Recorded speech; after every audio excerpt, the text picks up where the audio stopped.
Hello students, welcome you on my channel Rana maths classes. जो आज का टॉपिक है class 10th maths NCERT target CBSE 2022 to 23 chapter solve करेंगे। यहाँ पे चैप्टर 5 और चैप्टर 5 के हम डिस्कस करेंगे सिर्फ एंड सिर्फ इंपॉर्टेंट क्वेश्चंस।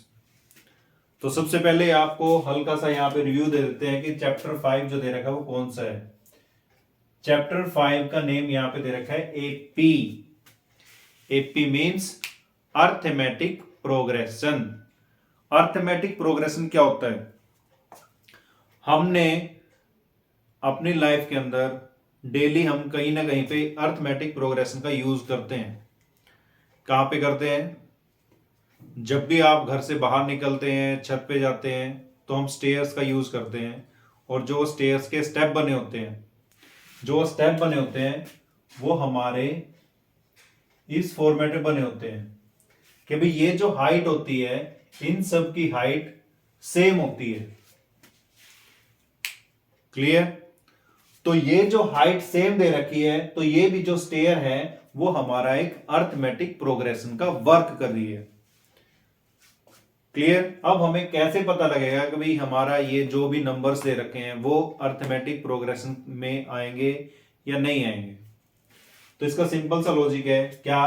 फॉर एग्जांपल कोई नंबर दे रखा हमारे पास 2, 4, 6, 8 एंड सो ऑन। आप इससे नेक्स्ट इजिली बता सकते हो कि हमारे पास ये अर्थमेटिक प्रोग्रेशन में क्या नंबर आएगा। चेक करते हैं भी ये अर्थमेटिक प्रोग्रेशन है या नहीं है। तो उसका सिंपल सा लॉजिक क्या है कि ये जो गैप आएगा, गैप मींस इन टू नंबर्स का जो गैप आया, फिर नेक्स्ट 2 का गैप आया, फिर नेक्स्ट 2 का गैप आया, ऐसे हम चेक करते जाएंगे। तो अगर हमारे पास इन नंबर्स का गैप आता है तो हम इनको बोल देते हैं कि जो ये नंबर्स दे रखे हैं ये हमारे अर्थमेटिक प्रोग्रेशन में दे रखे हैं। अब इसमें जो वर्ड्स यूज होने वाले हैं वो आपको बता देता हूं मैं। अब ये अर्थमेटिक प्रोग्रेशन बना कैसे? यहां पे 2 दे रखा है, इसमें कुछ वर्ड्स आएंगे A N D A N. Most of the students को कंफ्यूजन है किसमें? एन में और ए एन में। क्लियर? तो आपको मैं सिंपलेस्ट वे में बताऊंगा कि एन और ए एन में डिफरेंस क्या है, जिससे आपका कंफ्यूजन इजिली क्लियर हो जाएगा। तो उससे पहले हम बात करते हैं यहां पे कि भाई जो अर्थमेटिक प्रोग्रेशन उसकी टर्म्स को हम कैसे नोट करेंगे, कैसे उसको आइडेंटिफाई करेंगे। तो सबसे पहले जो ये होता है, सबसे पहले हम बात करते हैं ए।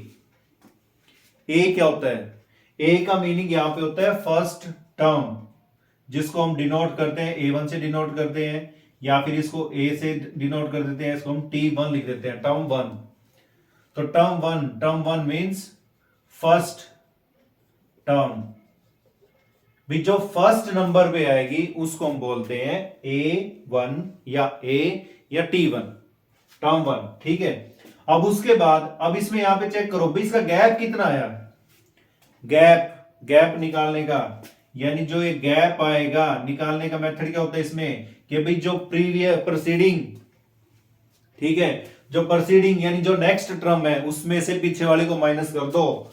तो नेक्स्ट टर्म हम इसको नेम देंगे यहां पे, मान लो नेक्स्ट टर्म क्या रखिए 4 - 2। तो गैप कितना है हमारे पास? यहां पे 2 आया।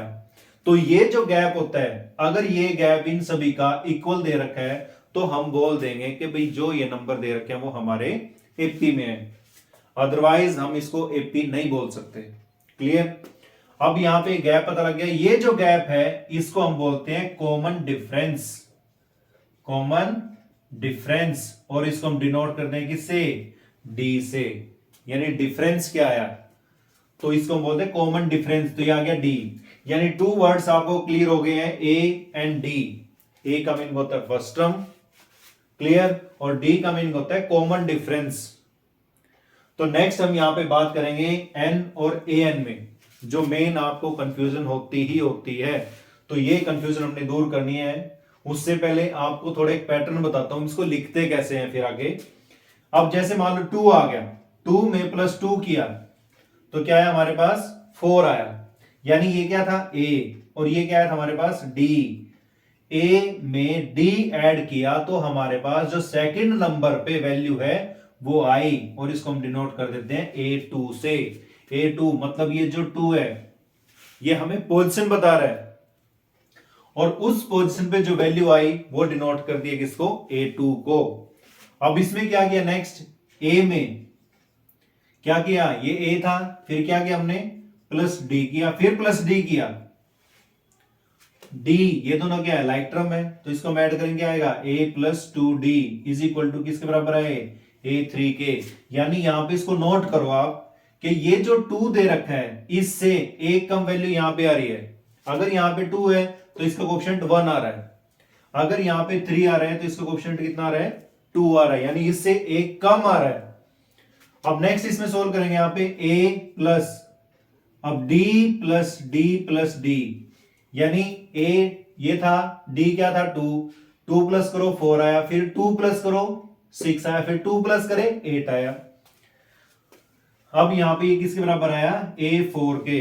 अब आपको बताऊंगा यहां पे A4 A2 इनका मीनिंग क्या है, यानी आपको यहां से ध्यान रखना है N और AN के बीच का डिफरेंट मीनिंग क्या होता है और क्या कंफ्यूज होते हैं स्टूडेंट्स, वो आपको क्लियर करता हूं मैं। अब इसमें नेक्स्ट दे रखा है यहां पे A प्लस में 3D is equal to A4। अब यहां पे चेक करो भाई, जो यहां आ रहा है ना उसे एक कम आ रही वैल्यू यहां पे, तो ऐसे करते जाएंगे करते जाएंगे करते जाएंगे। एक हम वेरिएबल लिख देते हैं अपनी तरफ से an। an का मीनिंग होता है nth टर्म। इसका मीनिंग क्या है अभी डिस्कस करते हैं, उससे पहले यहां पे इसका फॉर्मूला देखते हैं क्या बनेगा। यहां पे जो था इससे कम था, अब यहां पे क्या है n, तो इससे कम क्या बनेगा n-1, और मल्टीप्लाई किसे करते हैं हम d से। तो यानी एक ये फॉर्मूला आपने याद रखना है। इस पूरी एक्सरसाइज के अंदर आपके पास एक तो फॉर्मूला यूज करेंगे an-1 इंटू d, इस फॉर्मूले का आपने ध्यान रखना है। अब इसमें देखो यहां पे वेरिएबल कौन कौन से हैं, वेरिएबल एक तो आ गया an, एक आ गया हमारे पास a, एक आ गया हमारे पास n और एक आ गया d, जिसमें से आपको ये दो तो मैंने बता दिए, a क्या होता है और d क्या होता है। a का मीनिंग होता है फर्स्ट टर्म और d का मीनिंग होता है यहां पे कॉमन डिफरेंस। तो नेक्स्ट हम यहां पे बात करेंगे n में और an में डिफरेंस क्या होता है। तो n और an का डिफरेंस बताने से पहले एक बार इसको वीडियो को पॉज करो and note it down the topic. अब यहां पे मैंने एक नेम नोट किया रणदीप, इससे आपको क्लियर हो जाएगा n an में क्या डिफरेंस होता है। यहां पे दे रखा था a, फिर था आपके पास d, फिर था n और फिर था आपके पास an। तो ये जो n होता है ये हमें बताएगा पोजीशन।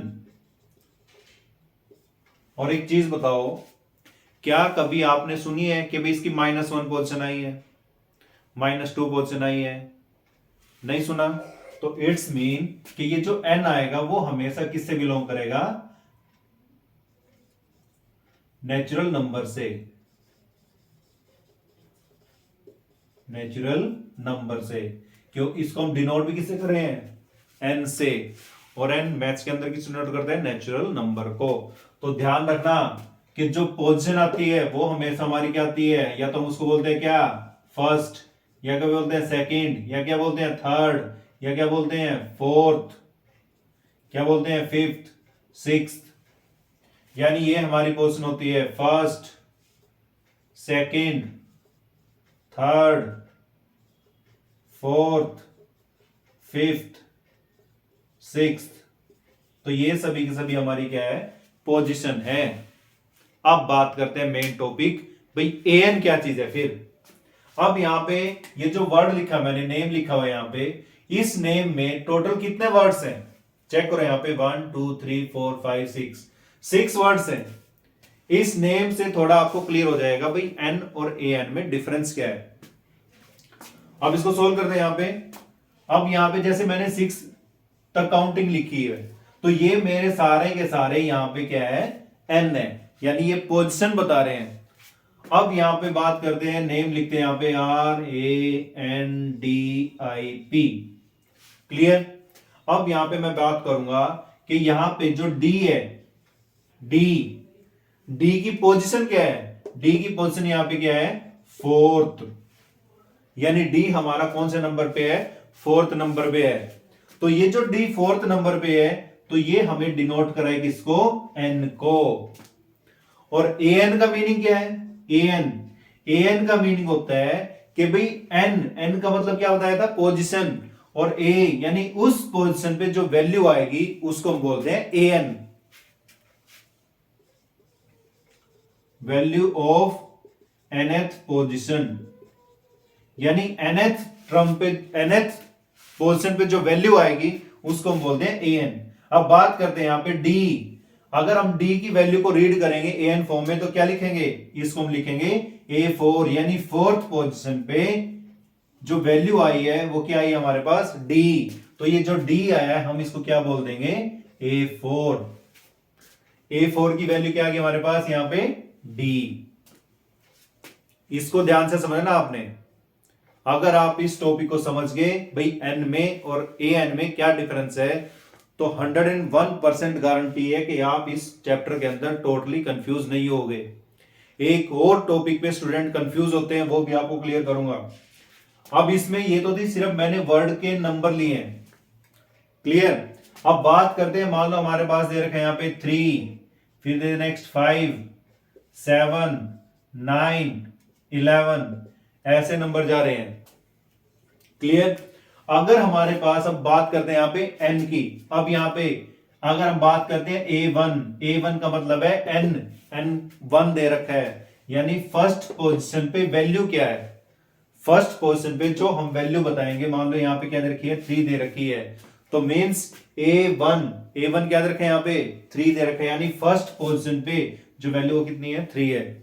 फिर हम चेक करते हैं भाई A2 कितना है, फिर A2 कितना है, 5, यानी ये 2 क्या है, पोजीशन है किसकी, 5 की। ये n ये हमेशा बताएगा हमें पोजीशन, और उस पोजीशन पे जो वैल्यू आएगी वो बन जाएगा हमारे पास an, क्लियर। तो यहां पे A2 हमारे पास क्या आ गया है, 5 आ गया है। फिर हम बात करते हैं, मान लो यहाँ पे A3 कितना है हमारे पास, 7, A4 कितना आया, 9, A5 कितना आया, 11, ऐसे ऐसे करते जाएंगे इन वैल्यूज को। तो मेन जो टारगेट हमारे पास, इस कंफ्यूजन को आपने दूर करना है कि n का मीनिंग क्या होता है, n का मीनिंग होता है पोजीशन, और an का मीनिंग क्या होता है कि भाई उस पोजीशन पे जो वैल्यू आती है तो हम उसको बोलते हैं an। और सिंपल सी लैंग्वेज में nth का मीनिंग होता है कि लास्ट हम मान लेते हैं उसके अंदर, तो इसलिए वहां पे an हम लास्ट वैल्यू भी मान लेते हैं, भाई लास्ट टर्म यानी nth पोजीशन पे जो वैल्यू आती है उसको हम क्या बोलते हैं, an बोलते हैं, क्लियर। तो हम स्टार्ट करते हैं एक्सरसाइज के इंपॉर्टेंट क्वेश्चंस, जो आपके an is equal to a plus n minus 1 into D फॉर्मूले पे बेस्ड है, क्लियर। इस कंप्लीट वीडियो के अंदर हम जो इस फॉर्मूले के बेस्ड जो क्वेश्चन आएंगे उन्हीं का डिस्कस करेंगे, क्लियर। टॉपिक को कंप्लीट 5th चैप्टर को आपको इजी से इजी वे बताऊंगा मैं सोल्व कैसे करते हैं। तो सोल्व करते हैं नेक्स्ट क्वेश्चन। जो भी पॉइंट या जो भी कंफ्यूजन है आप उसको दूर कर सकते हैं। अगर तब भी कोई प्रॉब्लम आती है तो कमेंट बॉक्स में आप मैसेज कर सकते हो। किसी क्वेश्चन में आपको प्रॉब्लम आती है, किसी में डाउट होता है, तो कमेंट बॉक्स में आप मैसेज कर सकते हो, तो ट्राई करेंगे उसको सोल्व करने की। Now students, pause the video and note it down the steps. तो क्वेश्चन सोल्व करते हैं। यहां पे स्टेटमेंट दे रखी है आपके पास, which term of the AP. जब तक आपको स्टेटमेंट क्लियर नहीं होगी तो क्वेश्चन को आप सोल्व नहीं कर पाओगे। 10th क्लास है, और 10th क्लास का जैसे कि आपने सिलेबस ऑलरेडी आप चेक कर चुके हो कि 60%, 60 भी मैंने कम बोल दिया है, 70% सिलेबस जो दे रखा आपके पास वर्ड्स प्रॉब्लम के ऊपर डिपेंड है। जो स्टूडेंट इंग्लिश लैंग्वेज में थोड़ा सा वीक होएगा तो स्टेटमेंट भी उसके क्लियर नहीं होएगी, बट मैथ्स के अंदर थोड़ा सा कुछ लॉजिक्स होते हैं, कुछ वर्ड्स होते हैं स्पेसिफिक, जिससे आपका अगर उनको मीनिंग पता लग जाए तो इसलिए आप उसको सोल्व कर दोगे। अब स्टेटमेंट को रीड करते हैं। विच term of the AP, which term का मीनिंग होता है कौन सी टर्म। अब कौन सी क्या पूछ रहा हमसे, of the AP 21, 18, 15 and so on is का मीनिंग होता है मैथ्स के अंदर equal to 81 minus 81, also is any term 0। अब मीनिंग बताता हूं इसमें क्या है कि विच टर्म यानी कौन सी टर्म एपी की माइनस 81 आएगी, यानी इसने वैल्यू दे दी। क्या दे दिया इसने, वैल्यू दे दी माइनस 81, और इसकी हमने पोजीशन बतानी है। पोजीशन क्या होता है, एन, यानी इसने हमें क्या निकालना है, ए एन तो दे दिया बट इसमें क्या नहीं दिया, हमें एन नहीं दिया। इस एन को ही फाइंड आउट करना है, विच टर्म। अब इसको सोल्व करते हैं। नेक्स्ट, इसका मीनिंग क्या है कि भाई ये जो एपी दे रखी है, ठीक है। अब यहां पे इसको चेक करो कि डी हम कैसे निकाल लें। डी निकालने का सिंपल सा फॉर्मूला बताया था आपको कि प्रोसीडिंग जो दे रखी है आपके पास, क्लियर, 18 में से नेक्स्ट टर्म में से प्रीवियस टर्म को माइनस करना है, 18 माइनस 21। अब यहां पे इसको सोल्व करेंगे, 18 माइनस 21 तो कितना आएगा, -3, क्योंकि माइनस की वैल्यू ज्यादा है यहां पे। अब थोड़ा सा एक और सिंपल सा लॉजिक बता देता हूं। अगर आपके पास एपी डिक्रीजिंग ऑर्डर में है, डिक्रीजिंग ऑर्डर में है, तो जो डी आएगा वो हमेशा किस में आएगा, नेगेटिव में आएगा। क्लियर। अगर हमारे पास इंक्रीजिंग ऑर्डर दे रखा है तो हमारे पास जो डी आएगा वो हमेशा कौन सा आएगा, पॉजिटिव आएगा। इन चीज का आपने ध्यान रखना है, क्योंकि कुछ स्टूडेंट मिस्टेक करते हैं प्लस माइनस में, पता नहीं उन्होंने कौन सी जड़ी बूटी पी हुई है, उनको तो एक माइंड रहता है plus plus plus plus minus plus plus, पता क्या खिचड़ी पकाते रहते हैं। तो आपका यहाँ पे सिंपल सा लॉजिक है कि हमने एक साइन प्लस दे रखा है, एक साइन माइनस दे रखा है, इट्स मीन यहाँ पे हम डिफरेंस निकालते हैं, ठीक है। और साइन उसका आ जाता है जिसकी वैल्यू ग्रेटर होती है। तो यहाँ पे सोल्व किया, 18 माइनस 21, तो मेरे पास आ गया -3। और जैसा कि मैं यहाँ पे ऑब्जर्व कर रहा हूं कि मेरी जो एपी दे रखी है वो डिक्रीजिंग ऑर्डर में चल रही है, और डिक्रीजिंग ऑर्डर में अगर चल रही है तो मेरा जो डी आएगा वो क्या आएगा, नेगेटिव आएगा, और नेगेटिव इसने दिया हुआ है। अगर इंक्रीजिंग होता तो क्या आता, वो पॉजिटिव आता, बट यहाँ पे पॉजिटिव नहीं है, नेगेटिव आ गया। अब यहाँ पे मैंने कौन कौन से वेरिएबल बताए थे, ए, D, N, A N, clear है जी। अब इसमें मुझे ए पता है, डी पता है, एन नहीं पता है, और ए एन पता है, वो दे रखा है इसने। तो हम सोल्व करते हैं उसी मेथड से। सबसे पहले यहाँ पे जो दे रखा है ए एन, क्यों, अब ए एन का फॉर्मूला आपको बताया था a plus N minus 1 into D. आपने एक छोटा सा ध्यान रखना है, क्या, कि इनमें से जो वेरिएबल हमें अननोन है यानी पता नहीं है, जिसकी वैल्यू निकालनी है, उसको रखेंगे यहाँ पे लेफ्ट साइड में, और जो हमें गिवन होएगा उसको रखेंगे हम राइट साइड में, यानी a plus N minus 1 D is equal to A N. अब उसके बाद हम यहां पे 1 बाय 1 चेक करते हैं हमें कौन कौन सी वैल्यू क्या क्या गिवन है। डी तो हमने सोल्व कर लिया था -3। ए कितना है हमारे पास, ए का मीनिंग क्या होता है, फर्स्ट टर्म क्या है 21, तो यहां पे ए लिखेंगे हम 21। और नेक्स्ट चेक करते हैं क्या, ए एन आपको क्या बताया था मैंने यहाँ पे -81। अब सोल्व करते हैं यहाँ पे नेक्स्ट टर्म। अब वैल्यूज को उठाओ और पुट करो, वैल्यूज को उठाओ यहां से, क्या आ गया 21 प्लस एन माइनस 1 डी। ध्यान रखना, जो स्टूडेंट मिस्टेक करते हैं क्या करते हैं, यहां पे लिख देते हैं -3, और मैथमेटिक्स के अंदर -3 का मीनिंग होता है कि इस वैल्यू में से -3 किया, बट यहाँ पे क्या है, ये मल्टीप्लाई हो रहा है, तो जहां भी नेगेटिव आता है उसको रखो ब्रैकेट में, is equal to A N क्या दे रखा है -81। अब इसको सिंप्लीफाई करो, इसको उठाओ यहां से, हमें सोल्व क्या करना है, एन सोल्व करना है। एन के साथ ये ब्रैकेट है, ये क्या वैल्यू डिवाइड में दे रखी, सॉरी मल्टीप्लाई में दे रखी है, और ये वैल्यू क्या दे रखी है, प्लस में दे रखी है। तो जब हम राइट साइड में ट्रांसफर करते हैं, जो हमारा पॉजिटिव होता है नेगेटिव हो जाता है, मल्टीप्लाई डिवाइड हो जाता है। तो सबसे पहले हम इसके दूर के रिश्तेदार को पकड़ते हैं। सिंपल सा लॉजिक है। राजा है यहाँ पे हमारा n, और हम राजा को तो बाद में युद्ध में भेजते हैं, उससे पहले तो सैनिक सेनापति सब घायल हो जाते हैं। तो पहले सबसे पहले इस सेना को भगाओ यहाँ से। सेना को उठाए, यहाँ पे 21 दे रखा है, उधर जाके हो जाएगा माइनस। तो n minus 1 minus 3 is equal to minus 81 minus 21। अब इसको सिंप्लीफाई करो, यहाँ पे n minus 1 into minus 3 is equal to, simplify करेंगे माइनस माइनस। अब स्टूडेंट के माइंड में बैठा हुआ है कीड़ा, क्या माइनस और माइनस तो प्लस होता है, वो बेटा होता है मल्टीप्लीकेशन के अंदर। यहाँ पे क्या है, ये माइनस, अगर दोनों वैल्यू के साइन सेम है तो वैल्यूज ऐड होंगी, बट साइन माइनस का आएगा। तो यहाँ पे इसको प्लस करो, कितना आएगा 1 + 1 2, 8 + 2 कितना हो गया 10, तो माइनस 102। तो नेक्स्ट यहाँ पे क्या है, अब सिंपल सा लॉजिक है, यहाँ पे इसको सोल्व कर रहे हैं और ये वैल्यू कंप्लीट के क्या है मल्टीप्लाई में, तो राइट साइड में क्या हो जाएगी डिवाइड। तो n minus 1 is equal to minus 102 divide by minus 3, minus से माइनस कैंसल, इसको सोल्व करो।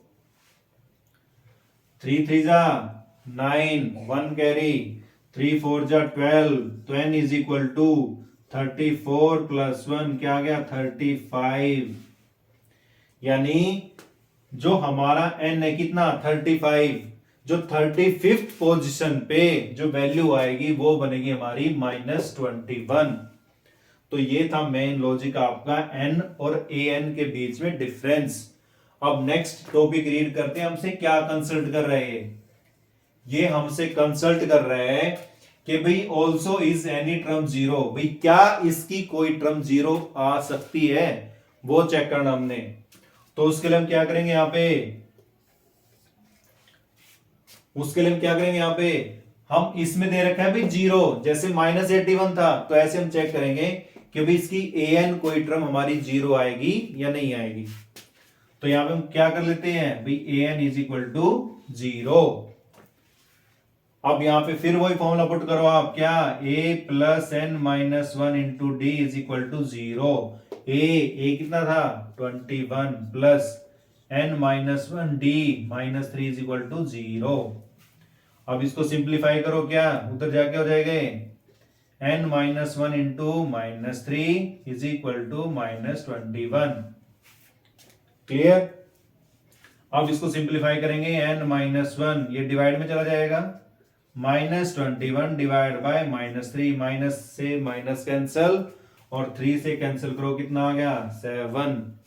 तो n इज इक्वल टू 7 + 1 कितना आ गया हमारे पास 8। यानी n की वैल्यू 8 आ गई है, यानी जो 8th पोजीशन आएगी उसकी वैल्यू क्या आएगी हमारे पास 0 आएगी। ये डिक्रीज होता जाएगा, डिक्रीज होता जाएगा, डिक्रीज होता जाएगा। 15 आ गया, 15 के बाद डिक्रीज करेंगे, -3 करेंगे 12 आएगा, -3 करो 9 आएगा, -3 करो 6 आएगा, -3 करो 3 आएगा, -3 करेंगे 0। यानी हम इसको 8 टाइम्स माइनस करते जाएंगे तो हमारे पास इस एपी के अंदर 0 आएगा, यानी an क्या आएगा हमारे पास 0 आएगा। और किस नंबर पे आएगा 8th नंबर पे। तो n तो हमें बताता है पोजीशन और an हमें बताता है कि भाई nth पोजीशन पे जो वैल्यू होती है उसको हम बोलते हैं an। So students pause the video and note it down.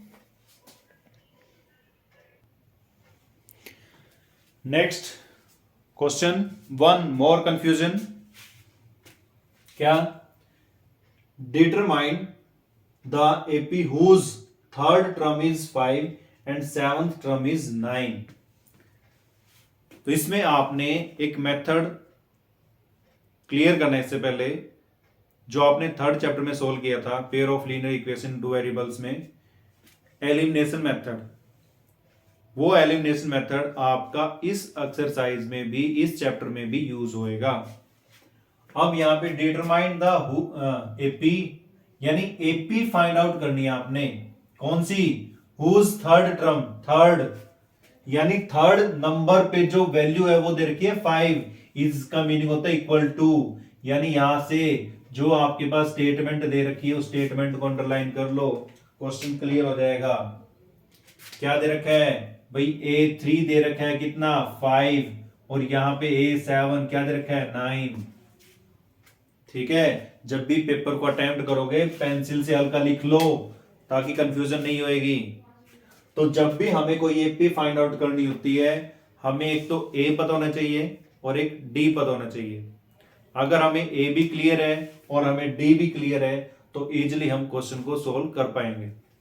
तो सोल्व करते हैं। यहां पे क्या सोल्व करना आपने, यहाँ पे ए थ्री का फॉर्मूला क्या बताया था, A3 यहां पे क्या है 2 से एक कम, तो यानी आ जाएगा A+2D इज इक्वल टू क्या दे रखा है 5, और इसको सोल्व करो 6 7 दे रखा है तो 6 आएगा, यानी A+6D इज इक्वल टू क्या दे रखा है 9। अब आपको एलिमिनेशन मेथड में आपको बताया था कि हमें कोफिशिएंट्स इक्वल करने होते हैं, कोफिशिएंट्स इक्वल करने होते हैं, तो यहाँ पे हमें इक्वल करने की जरूरत नहीं, ऑलरेडी इक्वल दे रखे हैं।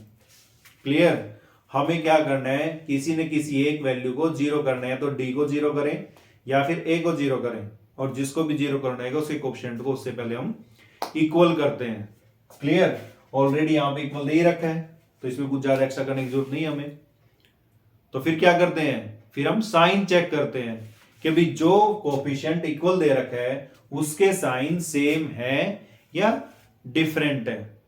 सिंपल सा लॉजिक है, अगर दो फ्रेंड है, ठीक है, उनको भिड़वाना है तो किसी न किसी स्कूनी को बुलाना पड़ेगा, वो आग लगाए और उन दोनों का झगड़ा होए। क्लियर, अब यहां पे ये भी पॉजिटिव है ये भी पॉजिटिव है, तो यानी हमने नेगेटिविटी फैलानी पड़ेगी। नेगेटिविटी मींस माइनस करना पड़ेगा, तो ये माइनस और ये माइनस, क्योंकि नेगेटिव हमेशा क्या करता है, साइन चेंज करता है, नेगेटिव को पॉजिटिव पॉजिटिव को नेगेटिव, तो ये वैल्यू कैंसिल हो गई है।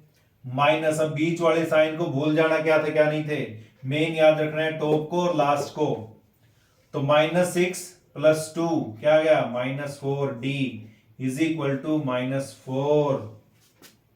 सो D is equal to -4/-4 cancel करो, कितनी वैल्यू आ गई 1 आ गई। अब D की वैल्यू पुट करो किसी भी इक्वेशन में, फर्स्ट सेकंड जिस मर्जी में मन करे पुट कर दो, तो D की वैल्यू क्या रखी है 1 पुट कर देते हैं in first, D is equal to 1 put in first equation, put कर दो A+2 × D is equal to 5। अब D क्या आया था 1, A+2 × 1 is equal to 5, A is equal to कितना आ गया 2, ये प्लस में दे रखो तो जाके -5 - 2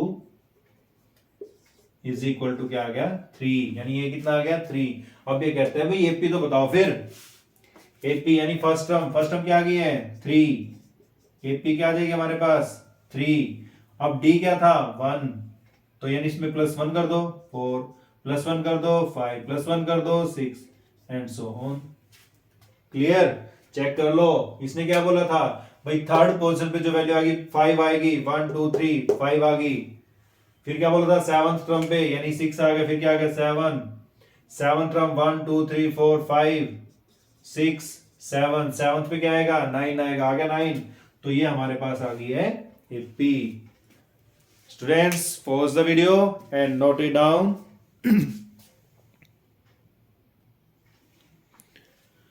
next confusion, check whether 301 is a term of the list number. AP दे रखी है, चेक करना है यहां पे कि भाई ये 301 इसमें आएगा या नहीं आएगा। आएगा नहीं आएगा आपको कैसे पता लगेगा, आपने यानी इसको हमने लेना है एन पोजीशन पे। क्लियर, और इसको हम सोल्व करेंगे उसी फॉर्मेट में। ए क्या दे रखा है यहां पे 5, डी क्या दे रखा है डी, चेक करो इंक्रीजिंग ऑर्डर है तो डी क्या आएगा पॉजिटिव आएगा, तो डी को पॉजिटिव लेंगे 11 - 5 कितना हुआ यानी कितना कितना प्लस होता जा रहा है ये चेक कर लो। 5 में 6 प्लस करो 11, यानी डी कितना आ गया 6 आ गया। हमें क्या फाइंड आउट करना है, एन फाइंड आउट करना है, जिसके अंदर ए एन दे रखा है 301। तो हमें चेक कैसे करना होगा, अगर हमारा एन नेचुरल नंबर आ रहा है तो हम बोल देंगे कि भाई 301 इसमें आएगा। अगर हमारा n यानी मींस नेचुरल नंबर हमारा नहीं आता इसको सोल्व करने के बाद क्वेश्चन को, तो ये हमारा 301 एपी के अंदर नहीं है। तो हम सोल्व करते हैं यहां पे, ए एन का फॉर्मूला अप्लाई करके यहां पे ए एन का फॉर्मूला क्या था, a plus N minus 1 into d.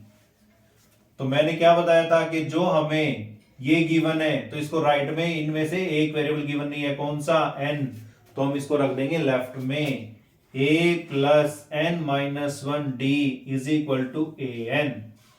अब ए एन, ए की वैल्यू क्या दे रखी है 5 प्लस एन माइनस 1 डी क्या है 6 इज इक्वल टू 301। क्लियर। अब इसको सिंप्लीफाई करो, यहां पे n माइनस 1 को सोल्व करें इस ब्रैकेट को, इसके साथ 5 का रिलेशन प्लस का है, 6 का मल्टीप्लाई का, तो सोल्व करेंगे, इसको करेंगे माइनस, इसको करेंगे डिवाइड, तो ये हो जाएगा n minus 1 6 is equal to 301 minus 5। तो इसको माइनस करो, 11 माइनस 5 6, क्या बचा यहाँ पे 9, और यहाँ पे क्या बचा 2, तो यानी n माइनस 1 डिवाइड किससे करोगे 6 से, 6 से चेक कर लो ये 6 डिवाइड हो रहा है नहीं हो रहा है, किस पे जाएगा 6 4 जा 24, 5 6, ये नहीं जा रहा है, 6 8 जा 48, 6 9 जा 54, कितना आ गया यहाँ पे 2, रिमाइंडर आ गया, यानी पॉइंट में डेसिमल में आ गया, तो हमारा ही नेचुरल नंबर नहीं है। अगर हम इसको इधर करें n is equal to 296 upon 6 plus 1 करें, यानी प्लस करके देख लो, एलसीएम आएगा 6, नहीं तो मोस्ट ऑफ द स्टूडेंट यहाँ पे क्या कर देते हैं 296 में सीधा 1 प्लस कर देते हैं, 97 कर दिया अपॉन 6 कर दिया, टोटली रॉन्ग, जीरो नंबर। तो इसको एलसीएम लेंगे, क्यों, जब भी फ्रैक्शन के अंदर प्लस करना होता है माइनस करना होता है, ऑलवेज टेकन एलसीएम। तो एलसीएम क्या आएगा 6, 296 प्लस 6, अब इसमें प्लस 6 करो क्या आएगा 302 6, तो भी हमारे पास जो एन आ रहा है वो हमारे पास, यानी ये जो वैल्यू है वो हमारी नेचुरल नंबर से बिलोंग नहीं करेगी, और अगर ये नेचुरल नंबर से बिलोंग नहीं कर रही है तो हमारे पास ये जो 301 आया था वो इस एपी का मेंबर नहीं है। तो ये था क्वेश्चन हमारे पास, important type. Next important type solve करा रहा हूं आपको, और जो भी आपके वीडियो के स्टार्टिंग में मैंने क्वेश्चंस पीडीएफ फाइल डिस्प्ले की थी, उसी पीडीएफ फाइल के इंपॉर्टेंट क्वेश्चन सोल्व कर रहे हैं यहां पे। Clear. Next important question solve करते हैं यहां पे। Before that pause the video and note it down. Next question,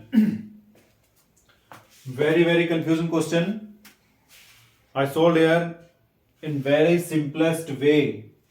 इसमें दे रखा है find the 20th term from the last, यानी पीछे से जो 20th पोजीशन पे वैल्यू आएगी वो हमने बतानी है। अब इसको सोल्व करने के स्टूडेंट्स डिफरेंट मेथड्स हैं, बट आपको एक सिंपलेस्ट मेथड बताऊंगा, जो हम फॉर्मूला अप्लाई कर रहे हैं उसी फॉर्मूले की हेल्प से आपने इसको कैसे सोल्व करना है। तो जब भी मान लो हमारे पास यहां पे नंबर दे रखे हैं A B C D E F जी,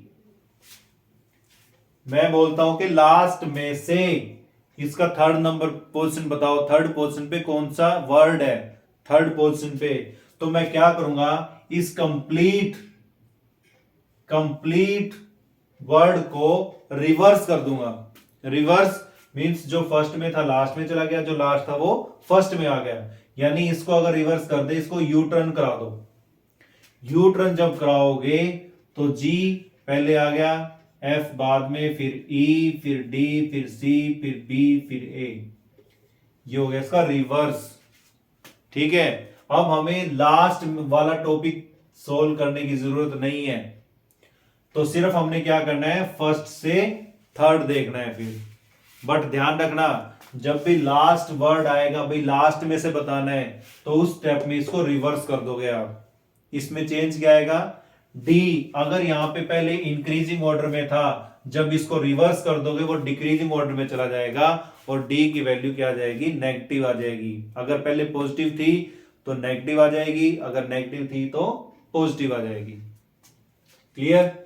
तो आपने इस स्टेप का मेनली ध्यान रखना है। अगर हमारे पास क्वेश्चन आता है फ्रॉम लास्ट, कंफ्यूजन क्वेश्चन है, क्योंकि इसमें क्या करना होता है भाई, सबसे पहले या तो इसका एन निकाल लो, फिर एन निकालने के बाद फिर लास्ट में से चेक करें कौन सी क्वेश्चन आएगी। उस सभी झंझट से छुटकारा के लिए क्या है, सिंपल इसको रिवर्स कर दो। तो सबसे पहले एपी को क्या करेंगे, रिवर्स करेंगे। जब रिवर्स करेंगे हम यहाँ पे 2 5 3 पहले आ जाएगा, करते जाओगे 13, फिर क्या आएगा 8, फिर क्या आएगा 3। अब इसको चेक कर लो, 20th पोजीशन निकाल दो, आंसर सोल्व।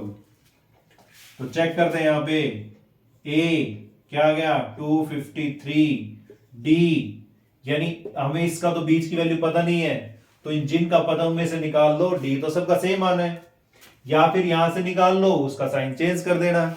अब यहाँ पे क्या 8 - 3 5, बट यहाँ पे साइन चेंज कर दिया क्योंकि डिक्रीजिंग बन गई। यहाँ पे क्या थी, इंक्रीजिंग ऑर्डर में, यहाँ पे क्या आ गया, डिक्रीजिंग ऑर्डर में, यानी डी क्या आ गया -5। एन क्या दे रखा है 20। क्लियर? तो हमें निकालना क्या है, A20। सीधा फॉर्मूला पुट करो, आंसर लो। क्या था, an = a + n - 1 × d। अब इसको सोल्व करना है, लेफ्ट में रखेंगे, जो वैल्यू दे रखी है राइट में रखेंगे। तो a कितना था 253, n क्या था 20 -1, d क्या था -5।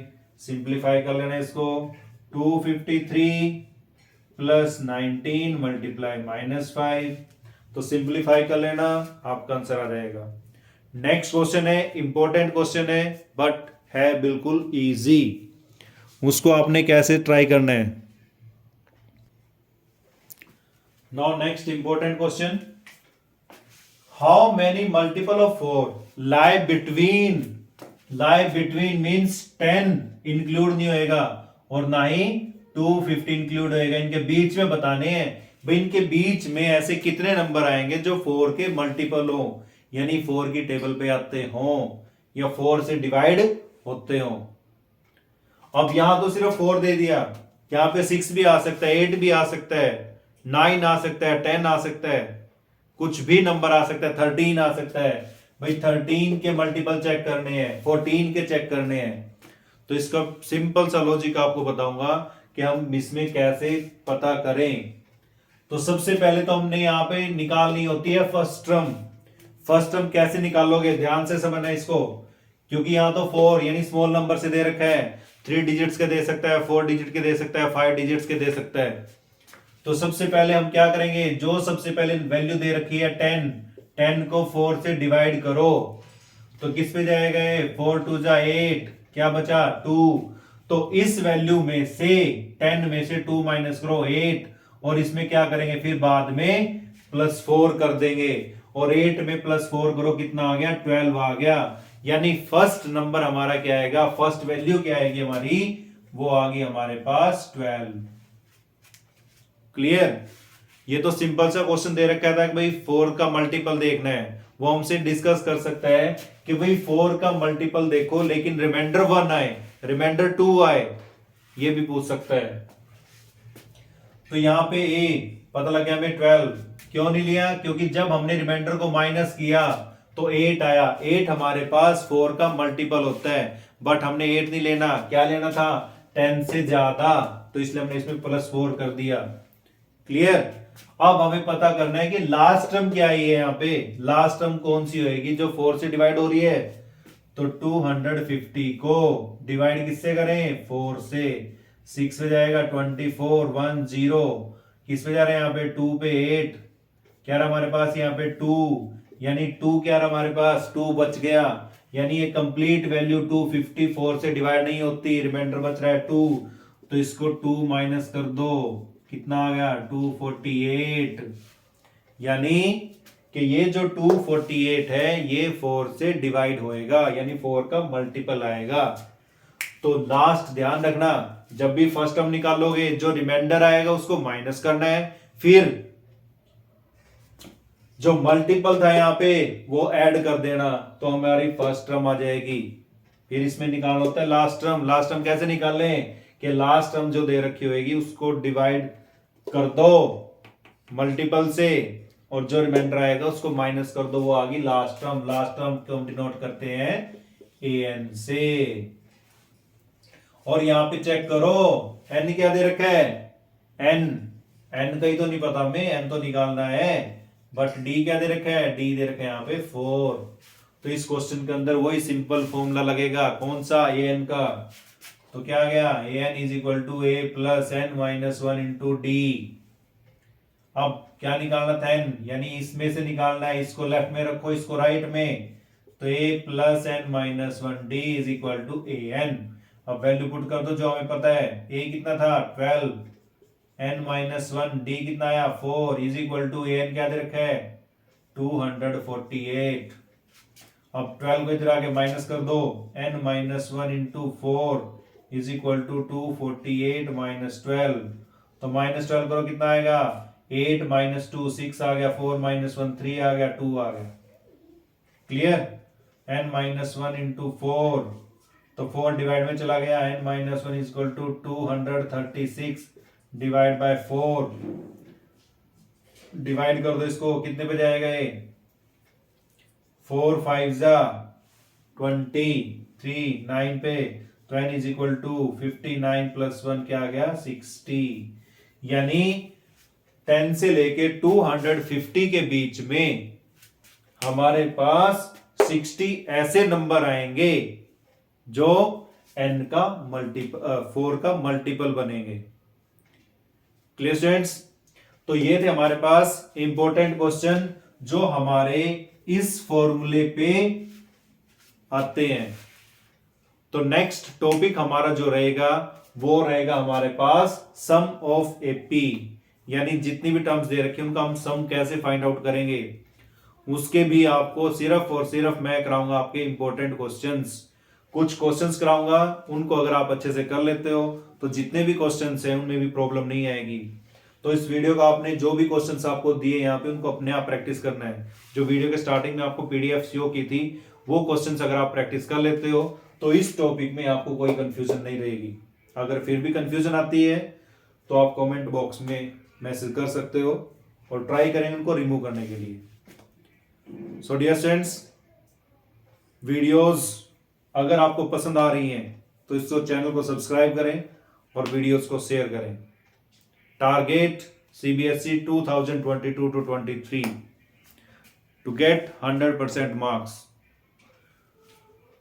Okay dear, जय हिंद जय भारत।